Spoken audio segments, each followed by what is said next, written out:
کیا کرنا ہے؟ خوشیاں منانی ہے. مولا خوشیاں منائے. اچھا مولا اگر کچھ اور کر لیں. کہا نہیں فل یفرحوا، بس خوشی منانی ہے. ہوا خیر مما یجمعون، تم تجاریوں میں جو کچھ ڈال رہے ہو نا، جو کچھ اربوں خربوں ڈال رہے ہو، بینک بیلنس ہے، بنگلے ہیں، گاڑیاں ہیں، مما یجمعون، جو کچھ وہ جمع کر رہے ہیں، اللہ فرماتا ہے سب سے بہترین وہ پیسے ہیں جن پیسوں سے انہوں نے میلاد مصطفیٰ منایا ہے. وہ خیر مما یجمعون، بہتر ہے وہ اس سے جو یہ جمع کرتے ہیں. یہ اور خدا کی قسم بڑا خوش نصیب ہے وہ لوگ جو آمد مصطفیٰ کی حوالے سے اپنے گھر گھر محفل میلاد مناتے ہیں. بڑے خوش نصیب ہے وہ لوگ کہ جو رسالت معاذ صلی اللہ علیہ وسلم کی میلاد کی خوشی میں شریک ہوتے ہیں. کیا ہوتے ہیں؟ اور میرے بھائی میں تو ایک جملہ کہتا ہوں، بلکہ آپ اکثر علماء سے سنتے ہیں اور حقیقت یہی ہے، حضور کا میلاد منانے کے لیے لاکھوں کی ضرورت نہیں ہے. اگر ہو تو سبحان اللہ، ماشاء اللہ.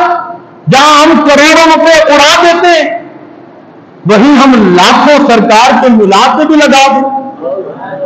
اور پتہ نہیں یہ کون سا مروڑ ہے، کون سی تکلیف ہے، اسی مہینے میں لوگوں کو بیوائیں یاد آتی ہیں، غریب یاد آتے ہیں. اسی مہینے میں، بس اسی مہینے میں وہ بھی غریبوں کی مدد کریں، وہ بھی غریبوں کو کپڑے پہنائیں، وہ بھی بیواؤں کو کپڑے دیں، ان کو راشن دلا دیں. ٹھیک ہے بھائی دلائیں، سارا سال پڑھ دیں. ہوا خیر مما یجمعون، اللہ فرماتے جو کچھ کرتے ہو سب سے بہتر وہ ہے کہ تم میرے نبی کا میلاد مناؤ، میرے نبی کا میلاد مناؤ. اور کس نبی کا میلاد مناؤ؟ اللہ فرماتے ہیں والضحیٰ. کہیے سبحان اللہ. اللہ کیا فرماتے ہیں؟ والضحیٰ.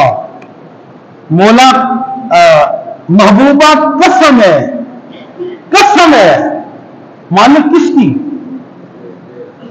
آپ کے چہرہ انور کی. قسم ہے آپ کے چہرہ ہے واللیل اذا سجا. محبوب قسم ہے آپ کی ان چمکتی دھمکتی ان سیاہ زلفوں کی. والضحیٰ قسم ہے آپ کے چہرے کی. واللیل اذا سجا قسم ہے آپ کی زلف انوری کی. زلف انوری.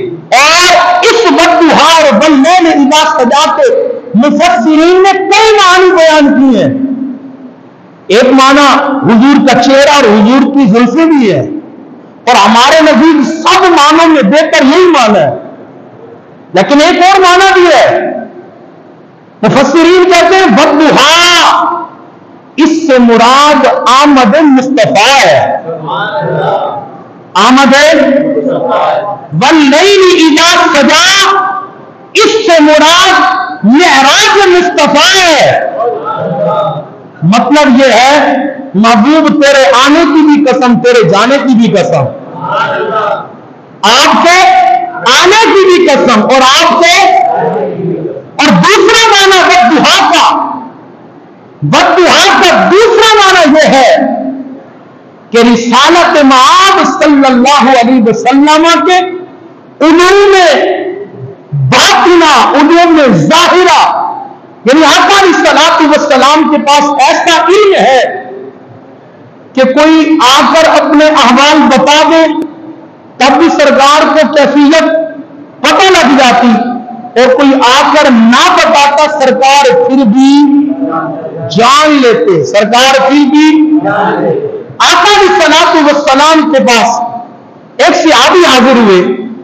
عرض کی یا رسول اللہ صلی اللہ علیہ وسلم، دوسری پڑھیے اللہم صلی علی سیدنا و مولانا محمد وبارک وسلم.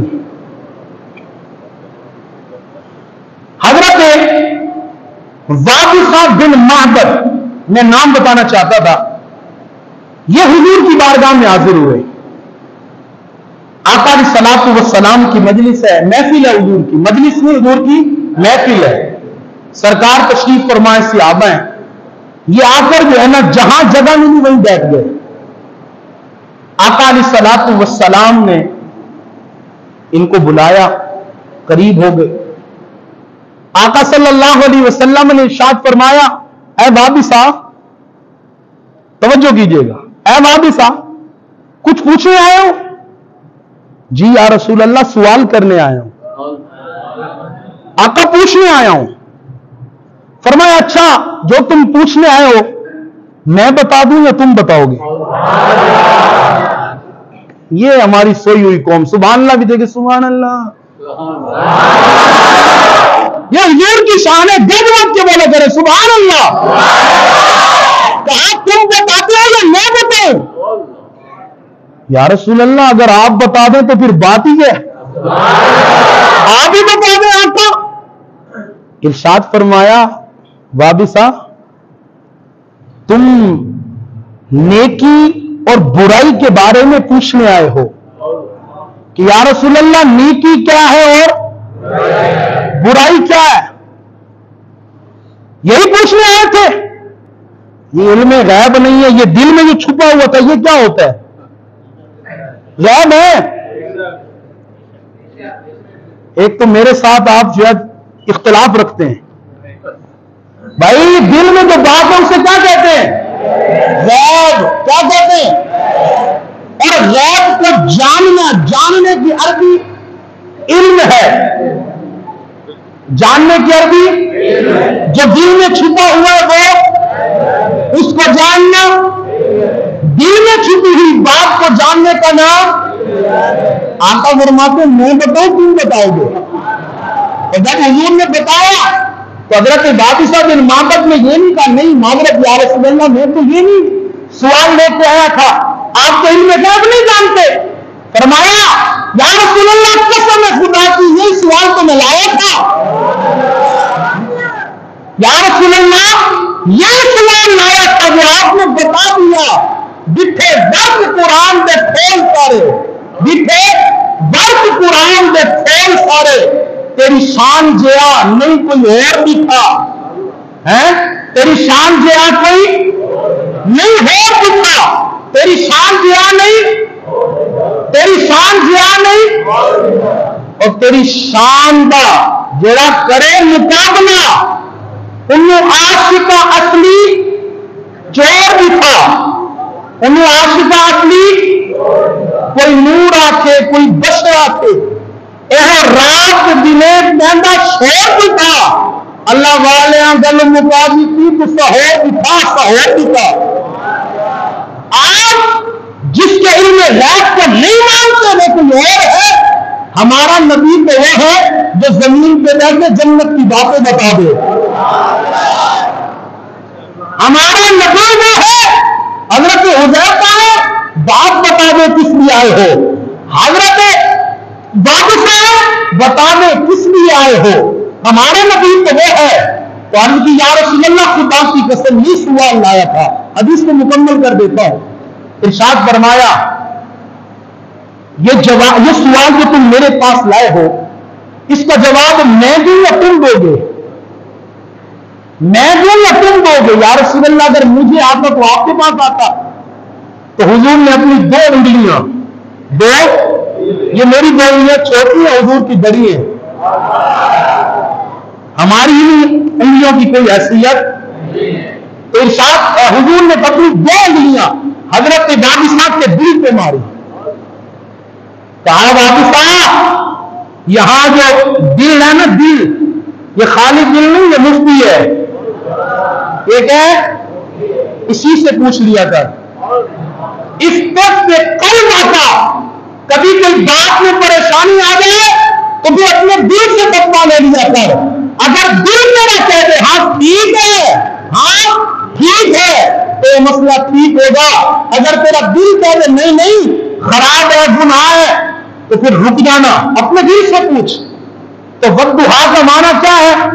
لوگوں کے رازوں کو جان لینا، چھپی ہوئی باتوں کو جان لینا، چھپی ہوئی، اور یاد رکھنا وَالضُّحَىٰ کا ایک معنی حضور علیہ الصلوٰۃ والسلام کے کمالات ظاہریہ ہے۔ حضور علیہ الصلوٰۃ والسلام کے کمالات، حضور کا ظاہری کمال جو حضور نے لوگوں کو دکھایا، وَالضُّحَىٰ سے مراد وہ ہے، فرمایا محبوبہ آپ کے ظاہری کمال کی قسم، اور وَاللَّيْلِ یہ حضور علیہ الصلوٰۃ والسلام کے کمالات باطنہ ہے، آپ کے چھپے ہوئے کمالات۔ ظاہری کمالات تو سبحان اللہ، ظاہری کمالات تو کیسا کمال ہے، اور اسی جملے کو اگر میں بیان کروں تو وَالضُّحَىٰ وَاللَّيْلِ إِذَا سَجَىٰ کا وہ معنی کہ جس نے حسن کی قسم کھائی اللہ نے، وہ بھی آئے گا۔ کیسا کمال ہے ظاہری؟ حضرت میمونہ یہ حضور کی زوجہ نہیں ہے، حضرت میمونہ بنت غالباً کرب نام ہے ان کے والد کا۔ حضرت میمونہ کہتی حج کے موقع پر میں اپنے والد کے ساتھ حضور علیہ الصلوٰۃ والسلام سے ملاقات کے لیے گئی، میں پیچھے تھی اور آقا علیہ الصلوٰۃ والسلام اپنی سواری پہ سوار تھے، میرے والد نے جا کر حضور کے قدموں کو پکڑ لیا اور حضور کے قدموں کو چومنے لگے، حضور کے قدموں کو چومنے لگے۔ حضرت میمونہ کہتی ہیں کہ میرے اندر اتنی ہمت نہیں ہو سکی کہ میں رسالت مآب صلی اللہ علیہ وسلم کے چہرے کا دیدار کر سکوں۔ حضور کو اللہ نے ایسا روب عطا کیا تھا۔ کئی صحابہ کہتے، کئی صحابہ جب لوگوں نے پوچھا بتاؤ حضور کے چہرے انور کیسے ہے، تو کئی صحابہ نے کہا کہ ہم نے جی بھر کے کبھی حضور کے چہرے کو نہیں دیکھا، دیکھ ہی نہیں پائے، دیکھ ہی نہیں سکتے تھے۔ تو آپ کہتے ہیں کہ میں چہرے کو نہیں دیکھ سکتی تھی، لیکن میں نے حضور کی پاؤں کی انگلیوں کا دیدار کیا، حضور کی پاؤں کی۔